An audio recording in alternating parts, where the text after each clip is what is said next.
Hey guys, this is Sam, and today YouTube rolled out some pretty big updates through their iOS app and across the web. There's a brand new logo, a new app icon, and lots to talk about, so let's go ahead and talk about everything that's new. So to get the latest version, you can update through the App Store, and if you browse YouTube online, it should update automatically next time you visit the website. But you got a new app icon here on the home screen that's honestly not a whole lot different than it was before. It just looks like the YouTube icon is a little bit tinier than it was on the previous version of the app icon. I really wish they would have done red with a white play button, but I guess the red play button is too iconic that they decided to stick with that. Now, when you launch the app up, you may have seen a design that looks similar to this over the past few months. That's because YouTube is testing something very similar. The biggest change, though, is the new logo in the top left-hand corner of the screen. I think before it just said the word YouTube, and I think the logo looks really nice and it adds just a little bit of color to the top, which would have previously been plain white, super boring, and super bland. But aside from that new logo, the rest of the YouTube app should be pretty familiar. The bar at the very top used to be red, but now it's white to accompany the brand new YouTube logo. At the bottom of the screen, you've got a very similar tab bar, and you're always going to start off on the home tab whenever you initially launch up the app. I wish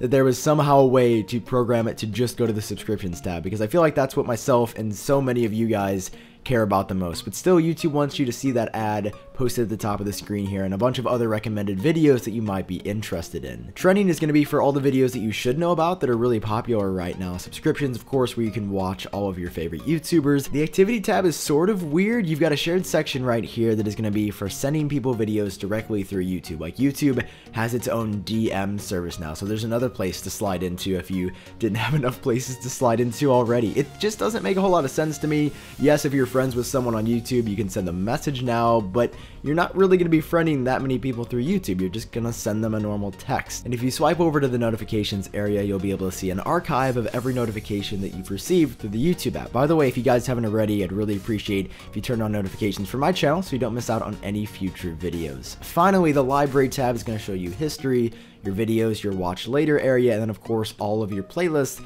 that you have created or saved to your account. So while the design didn't change that much from version to version, there are a few other features in here that you might not already know about that are super handy that YouTube has added in recent months. Like if you're watching a video, instead of using this red dot at the bottom to scroll backward and forward, you can double tap on either side of the screen like that. It's going to go forward 10 seconds with every double tap. It's going to keep track of how far you skipped ahead, so you can go up to 70 or 80 or hundreds of seconds in just a few taps, rather than having to find maybe a more specific area using the red dot below. You can also swipe up from the bottom here to view recommended videos while you're in the full screen player, just like this. Another feature that YouTube finally added in this app update was the ability to adjust playback speed on mobile. For the longest time, up until today, it was only available on desktop, which didn't make sense because so many people watch YouTube videos on their iPhones and their iPads and their Android devices. You can access this setting by going to tap on these three dots in the top right hand corner of the screen and tapping here on playback speed. You can go from quarter speed now all the way up to twice as fast as the video was playing before.